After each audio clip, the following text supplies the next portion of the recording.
So we want to make sure, as we prepare for this conversation, we want to recognize the work that the state is doing. And Governor Kemp has been a champion of education and workforce development, which has directly translated to some very innovative programs being developed. With us this afternoon are four strong leaders that are going to be able to talk about those innovative programs that the state is introducing and really talk through some of those programs and make sure we have a good understanding of what those are. So I would like to welcome to the stage Chancellor Sonny Perdue of the University System of Georgia, President Lynne Riley of the Georgia Student Finance Commission, Commissioner Greg Dozier of the Technical College System of Georgia, and State School Superintendent Richard Woods of the Department of Education.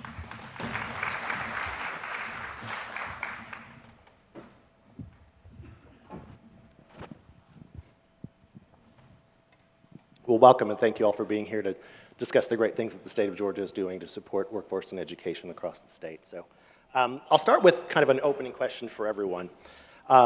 There's been so much emphasis on education and workforce development over the last year, even for a state like ours who has historically invested a lot in education and workforce development. What has excited you most about the momentum over the last year? And Chancellor, we'll start with you. Surely. I think what we're seeing is the confluence of economic development and education, which I call a virtuous cycle. And the most limiting factor in any organization, large or small, is talent and people. And fortunately, that's the business that we're in, from K through 12 to TCSG, to student finance, to the university system. So we're right at the core of helping that flywheel of economic development of Georgia move forward, because we're supplying that limited factor of talent at all levels, and that's what the need is out there. So it's a great place to be. Obviously, I think it's built upon the foundation that started way back with Governor Miller, understanding that Hope Scholarship, but also that connection between economic development and higher education, higher education. A more educated Georgia was really the critical factor that continued to do that. So I think we're fortunate. And I'm excited about the increased investment in education that has happened over the past year. The Governor and the General Assembly have funded the Hope Scholarship at 100% again, which is something that hasn't happened in quite a while, showing that we truly believe that state dollars are important to invest in our workforce of the future. And we've created a few new financial aid programs, the College Completion Grant, for one, which is helping students who might have a financial gap right when they're getting close to the finish line, be able to finish that credential and jump right out into the workforce. Yeah, I think when you look at both of those things from a global aspect to more of a micro aspect, it's just really neat to see education and workforce come together. When we sit around this room and you look at the questions that you were just answering about how do we move forward, and we're talking about a strategic vision to partnerships.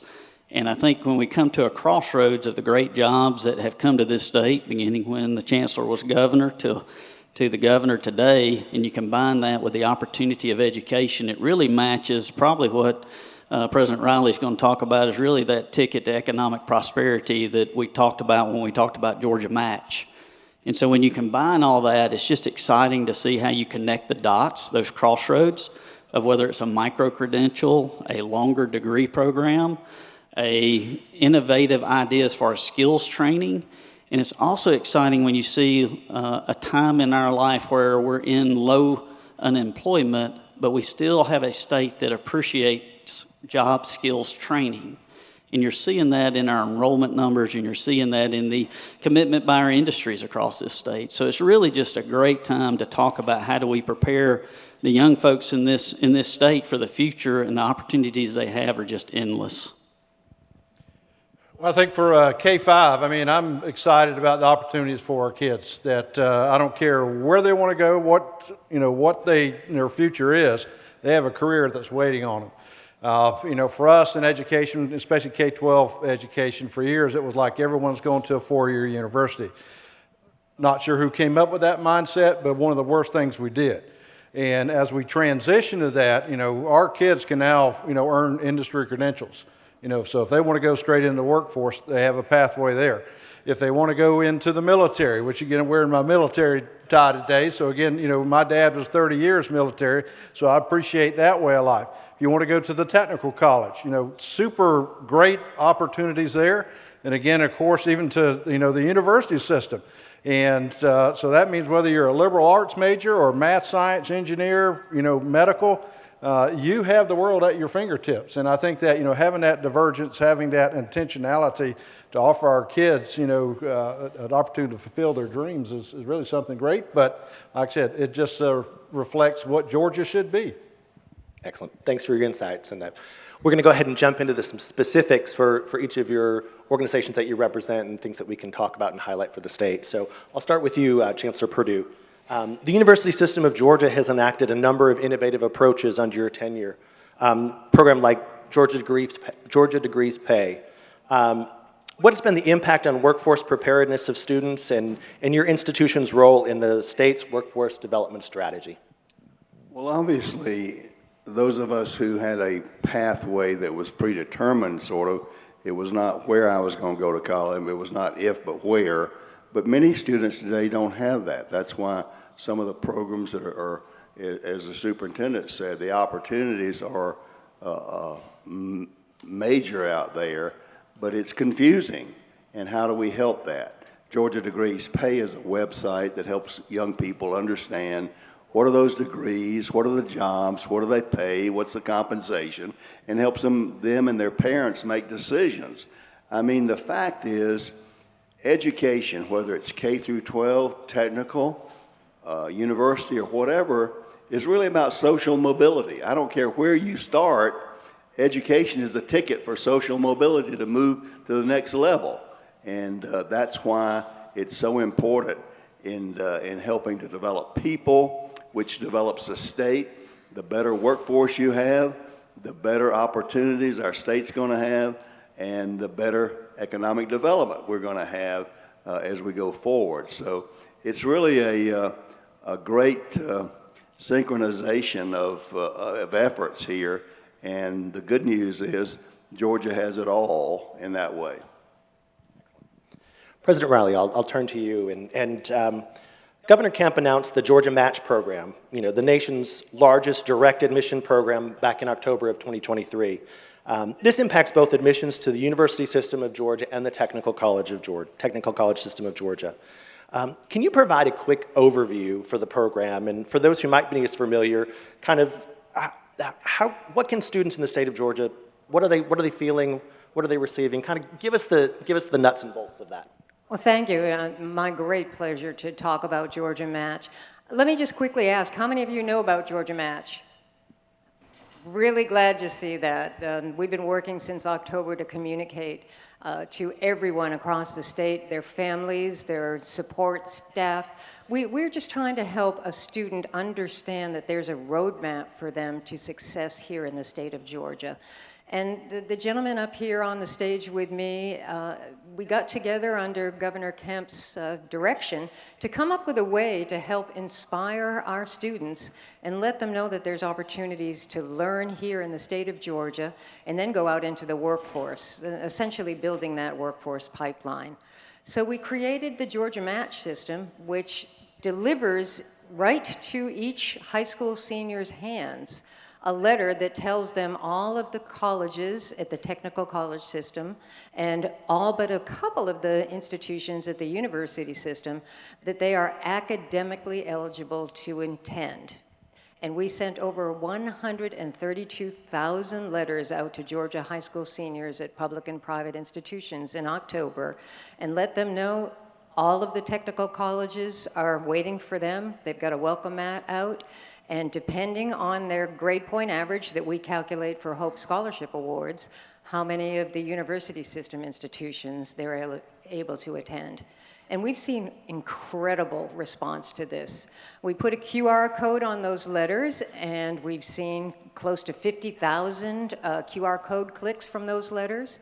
We have been communicating through our high school counselors to help the students go to our Georgia Match dashboard on our Georgia Futures website, do some comparison shopping, look at the options that we have at Georgia Student Finance Commission to provide them with financial aid, and then make their perfect match to learn here in Georgia, and then ideally learn here in Georgia.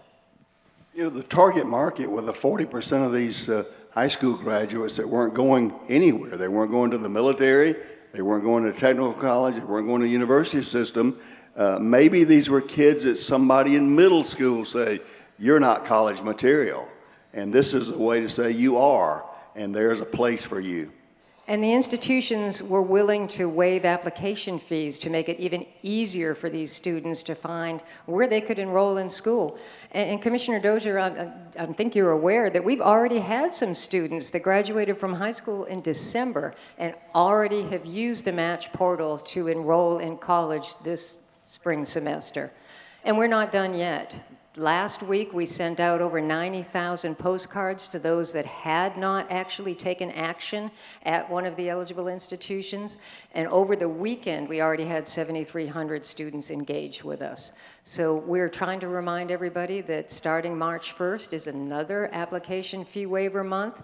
So when you're out there talking to your students, your families, the community members, those potential employees of your future, make sure that they're taking action with Georgia Match. Excellent. A great way to connect the students to that. And every way we can continue to connect students to career pathways and jobs is going to be success for the state of Georgia. So thank you for what you're doing. Thank you. Superintendent Woods, I'm going to turn to you if you don't mind. Governor Kemp, along with your agency, the Georgia Department of Education, along with the TCSG, recently announced that there will be changes to the state's accountability system in an effort to incentivize the adoption of high-demand career pathways within existing CTAE programs. How will this change impact workforce preparedness efforts within your school districts? And what are you hearing from district leaders about this change?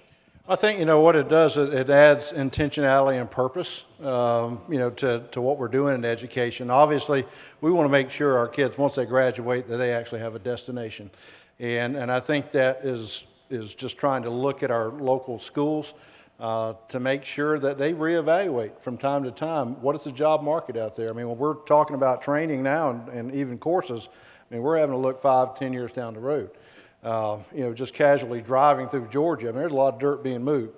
And so what are we offering? What are the classes that we are offering our kids? Will give them a destination? And I think that for some, that means they're going to have to get out of your comfort zone. And we understand that. Teachers who have been teaching X course for many, many years. But I think it is trying to reemphasize the point that we are preparing our young people for their future, not our past. Because as I share with people, I said, I can make a great candlestick, okay? I can do that. But there's no longer, that's shop class when I was in school. So I think we have to continue to move forward, make the adjust.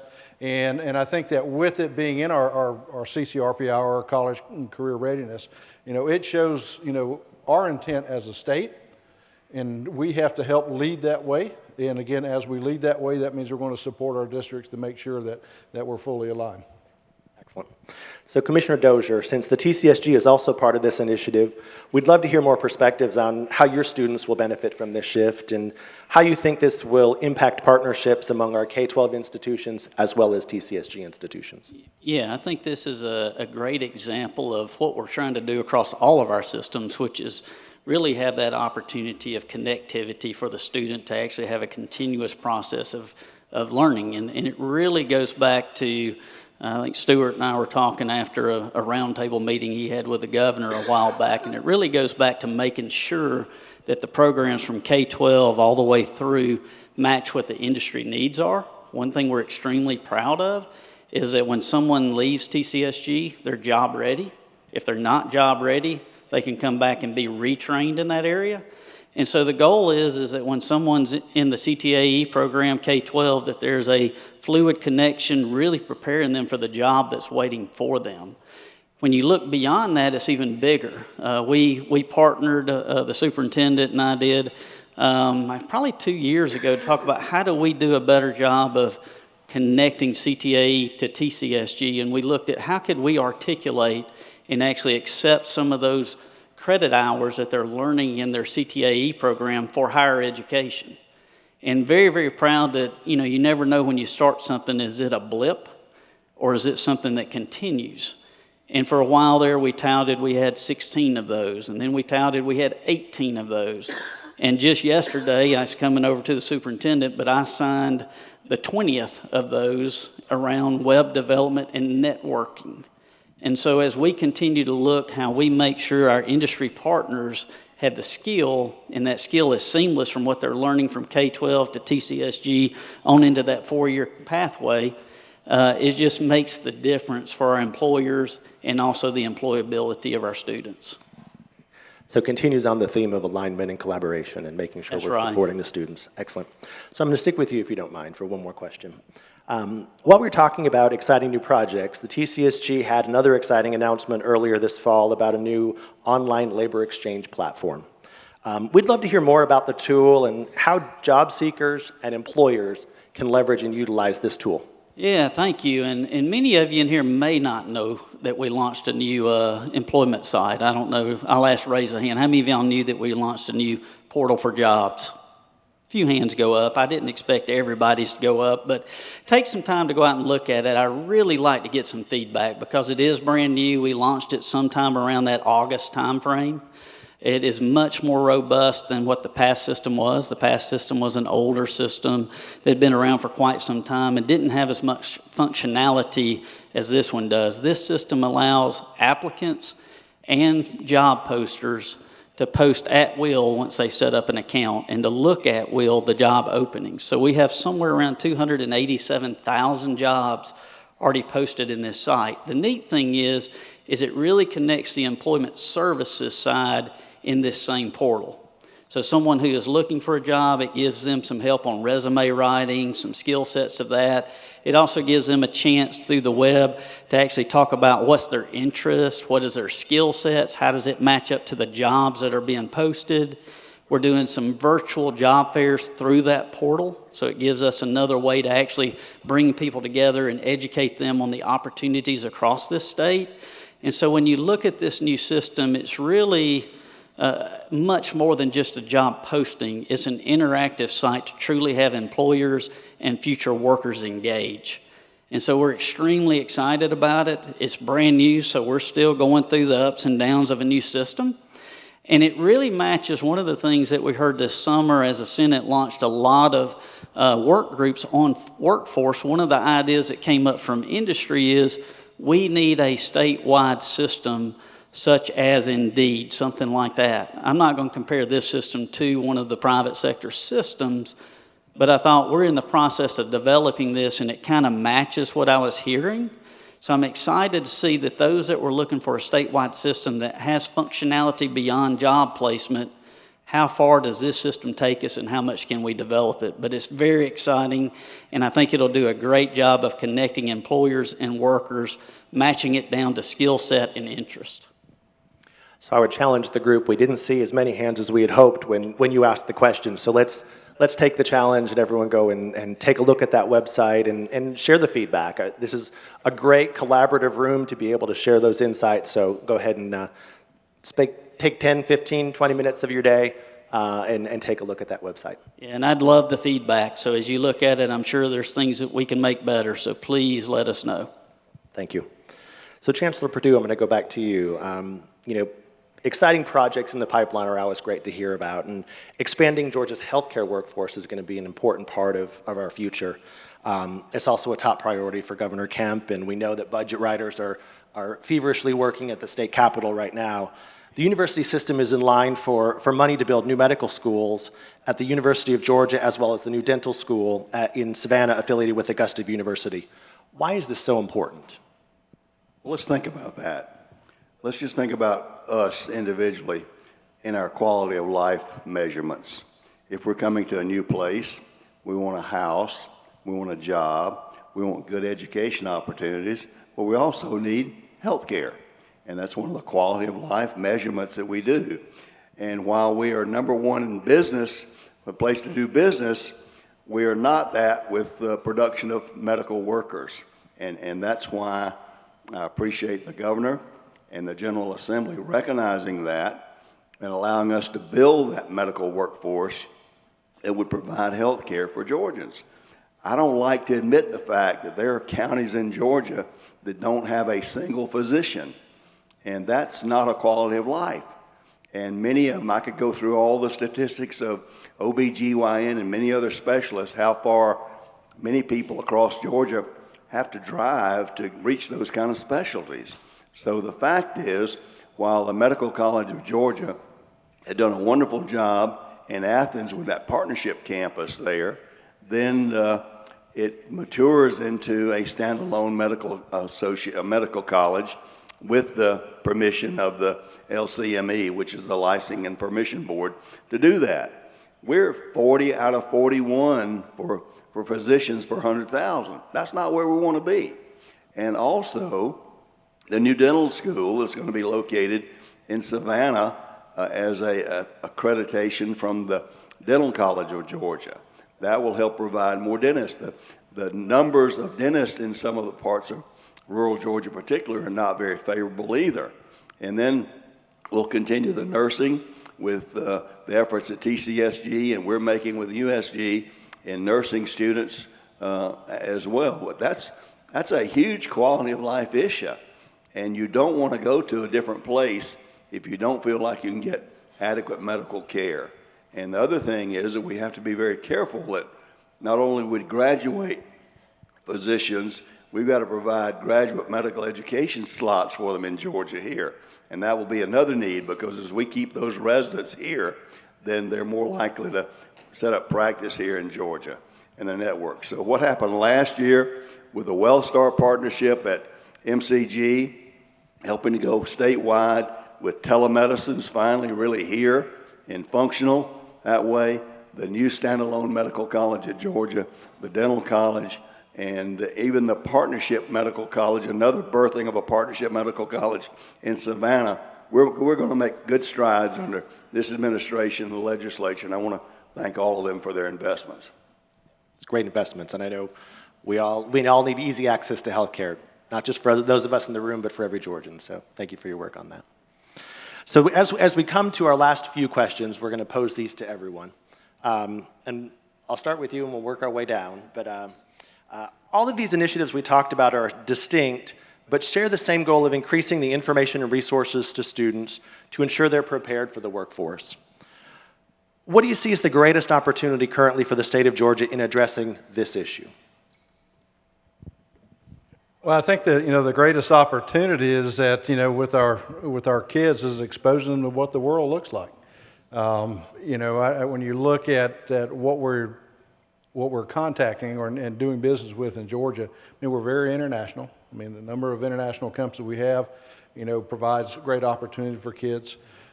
Technology we have, I think about when I was in school, the only technology we had was a record player and a film strip projector, and so that's about as good as it got. But literally our kids now are doing research, STEM, opportunities, so they're conversing with people around the world. So, I think for our kids it's just really expanding those opportunities that, they can go anywhere, do anything they want.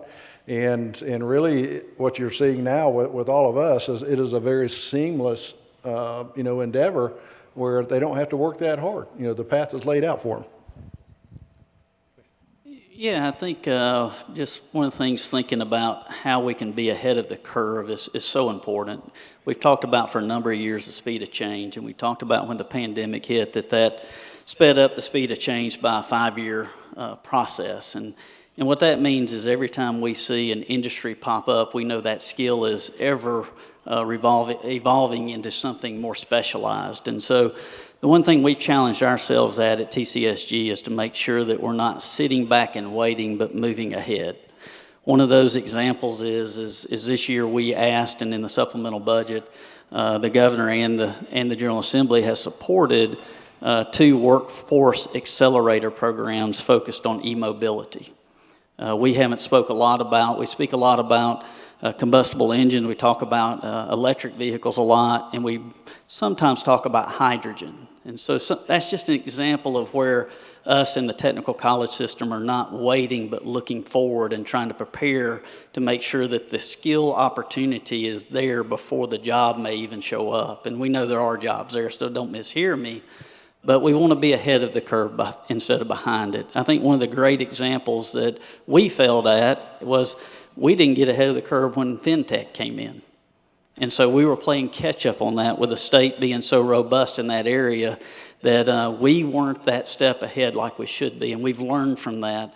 And so we're continually looking to see what is coming on the horizon and how we can prepare. Something that we're seeing that's exciting to me, and we've heard a lot about it today, is the education at the high school level to be prepared to go right out into the workforce. The accelerated career diploma pathways that students are availing themselves of and taking great advantage of the fact that the state of Georgia is willing to pay for it through the dual enrollment program. And there's been a tremendous uptick in utilization in the dual enrollment program over the past couple of years coming out of the pandemic. And not just to get a jump start on all the credits that you might need for a traditional degree, but those students that are looking to be able to walk across that high school graduation stage and go right over to Kia and start working and have all the credentials that they need to be successful, or to turn and head to the university system and have a jump start by potentially having an associate's degree before they even leave a high school campus. So I'm really excited to hear so much we've heard about today of the employers looking to engage in that through apprenticeships and the CTAEs that are operating in some of our school districts. And I'm optimistic that we can see that expand across the state of Georgia, and student finance can be helpful in that way by providing that funding. I think it's going to be really interesting to see a state like Georgia that doesn't really have natural energy like oil. We don't have oil or natural gas, become kind of the center of modern future energy sources based on hydrogen, electric vehicles, battery usage, those kind of things. Georgia is becoming a major center of that based on intentionality that we've talked about in that regard. So that's pretty amazing to have Georgia become that center. If you look at all the investments across Georgia in the future of energy, it's pretty special. So we're going to go off script a little bit, so I apologize. We do have one more question, and we will get to it, but we've got a little bit of extra time, so I would love to give the audience an opportunity to ask y'all some questions, if you don't mind. Sure. So do we have some folks out there? They did not know this was happening, so I apologize, but we're going to go ahead and go off script. So Daniela has a microphone. What questions do we have out there? Good afternoon, and I want to thank each of you for what you're doing for Georgia and the workforce and the students and families. Dana Rickman with the Georgia Partnership. I wanted to ask you guys, at first, Commissioner Perdue, thank you. You are speaking our language when you talk about aligning education and workforce development. Amongst the four of your organizations, how have you sort of aligned and worked together for a real seamless transition between K-12, post-secondary, workforce, and maybe even back into workforce or into education? Is the AAH doing things around that, or what does that look like collaboratively across the silos? That's a good question. I think the Georgia Match program is a good example of that, honestly, when we thought about how can we help to communicate to high school students that didn't see anything future in their plans about how could we attract them to get further post-secondary education in that way. So that was a collaboration between the Georgia Student Finance, TCSG, K through 12, and we look forward to doing more of that because it's really, as I said, social mobility affects all the way from what the superintendent's doing in those high school students with dual enrollment and then moving through these other opportunities. I think that's the great thing about the culture in Georgia now. Yes. It's not viewed as competitive, it's viewed as creative and building people is what it's really all about.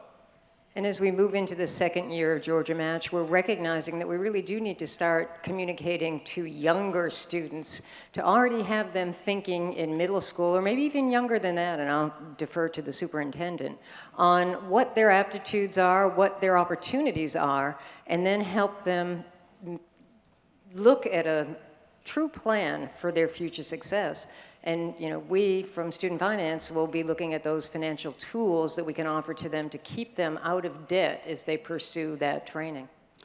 Yeah, I would just add, I think that, and I'm a little biased as I say this, I believe that your three education systems standing up here, and President Riley's part of that, but the three delivery systems are working together better than ever. Like I said, I'm biased in that, but I can give you a million examples. I was just over here talking to Stewart at Columbus, and we were talking about Martha and Todd down there running Columbus Tech and the incredible partnership between the two colleges. And we didn't talk about this, but I assume that we still have an agreement where some of our students are housed on their college. And that's just the local partnerships that you see between your technical colleges and your university systems.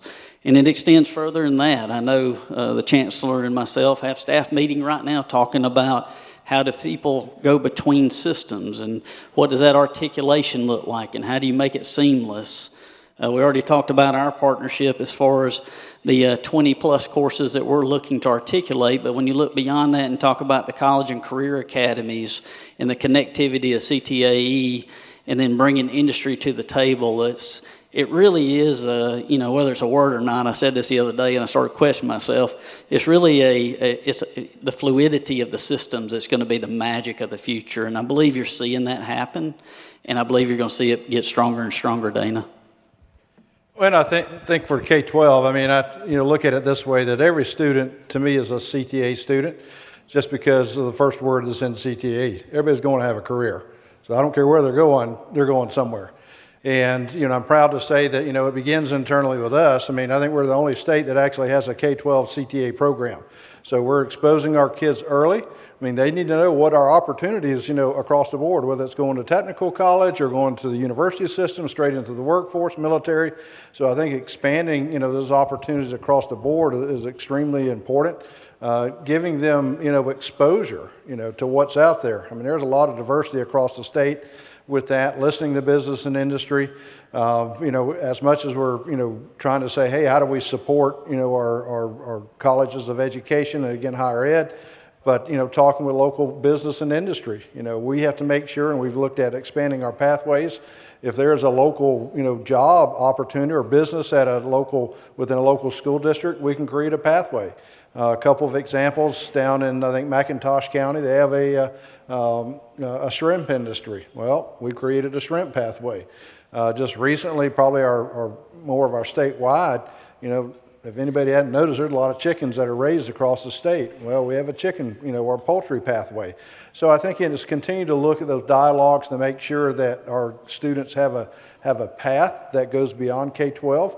And so, we continue to have those dialogues and conversations across the board. And if I could just add one more thing just to connect it even further to the workforce, it's really neat right now. We work together on a Perkins plan for the state. But we also have, and Stewart's chairing it, thank you, Stewart, again, the Governor's Office of Workforce Development. And we have to submit a workforce development plan for the state. And we're talking now, how do you really connect those plans to really make them marry it up? So you're seeing a time in the state where not only are the educational leaders working together, but we're working across different plans to try to synchronize those. And it's pretty neat to see. Good afternoon. My name is Anson. I'm a student at Decatur High. I'd like to say thanks to you all for being here, and I'd like to give thanks to Chamber President Clark for having us. I had a quick question, which is that we've talked a lot about opportunity today for students coming out of high school and college, but how do we talk more about passion? Because I know a lot of students are being told what they want to do and what they should do, but how can the Georgia Department of Education, TCSG, and the University System of Georgia help those students find their own passions and what they want to do? Great question.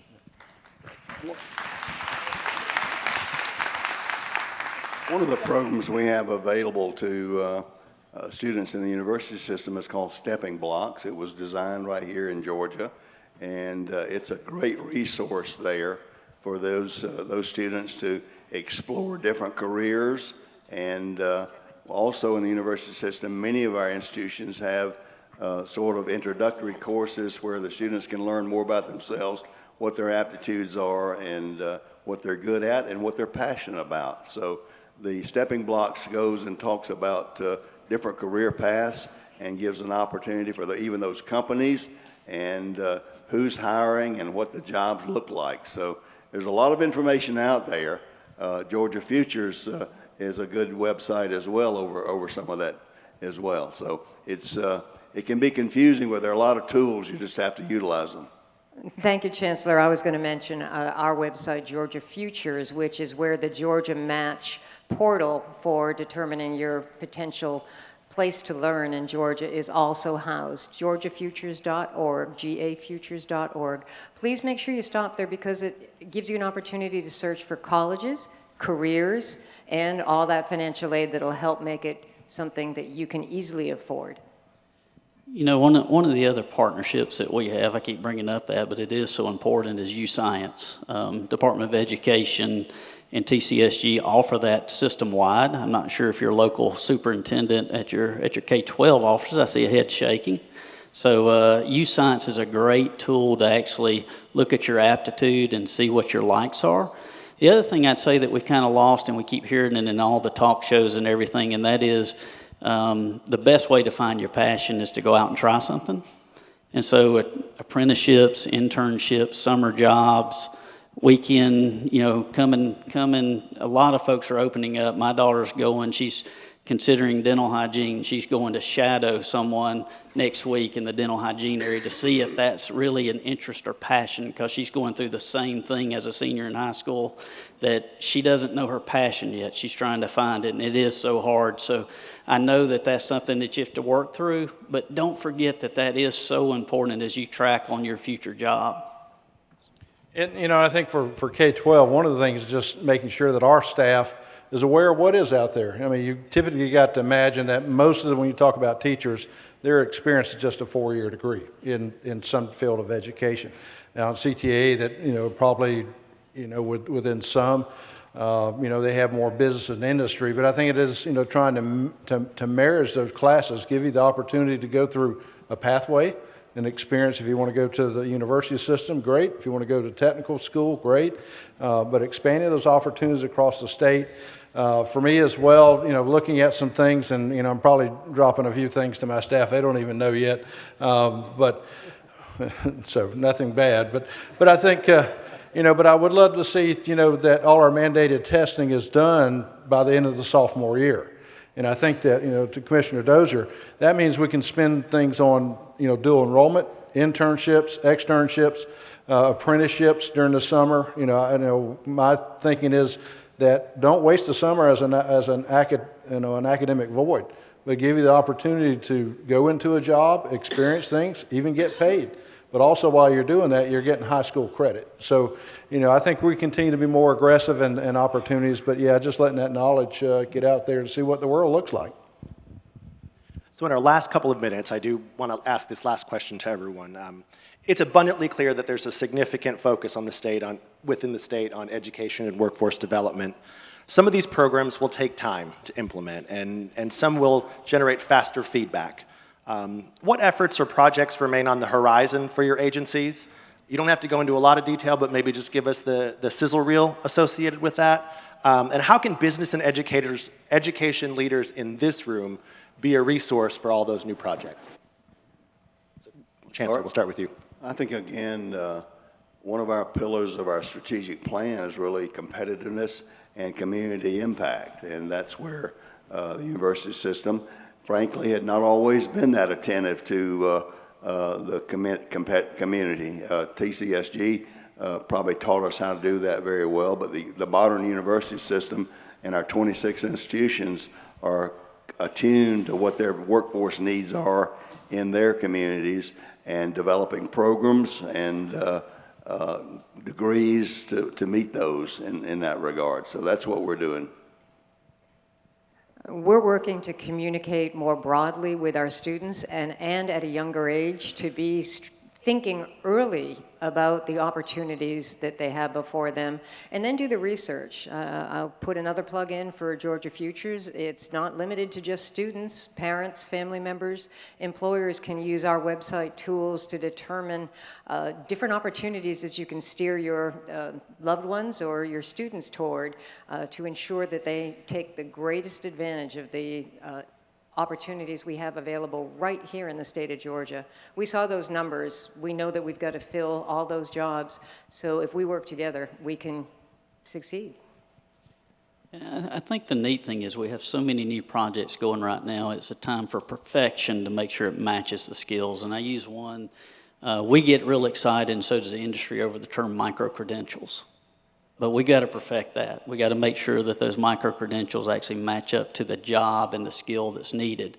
But the neat thing is while we're perfecting that, one thing that's on the horizon on the employment services side is how do you actually use those micro-credentials as a skill identifier through recruiting and hiring through social media sites such as LinkedIn and other employment sites. And so as you look at it, career services in our technical college system linked up with employment services across our state is really something that's going to be pretty neat to see where we take it in the future, connecting it to the actual certificates, diplomas, and degrees that we offer. Well, I've already dropped a couple of things, so you know where we're kind of going. I think for us, is maintaining that level of connectivity with business and industry. Our CTA strategic plan involved business and industry and everyone up here. So making sure we're fully aligned, is something that we want to make sure that we are involved with. So again, our kids do have a destination, giving them opportunities, whether it's STEM, STEAM education, looking at, what does the future look like, offering grants that support our local districts. I know Paige is up here with our foundation.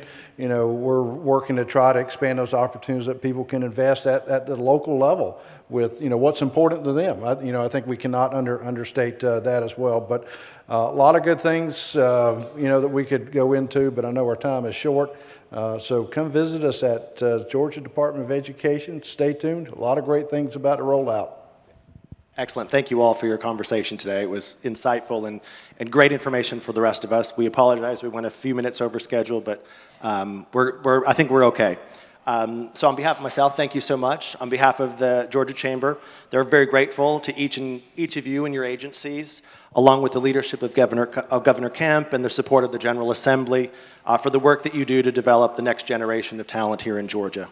Our state's fortunate to have such strong leadership, and we're glad to be able to spend time with each of you this afternoon with this collective group of individuals, and just want to thank you so much for your insight, the work you're doing in the state of Georgia, and your leadership. Thank you so much.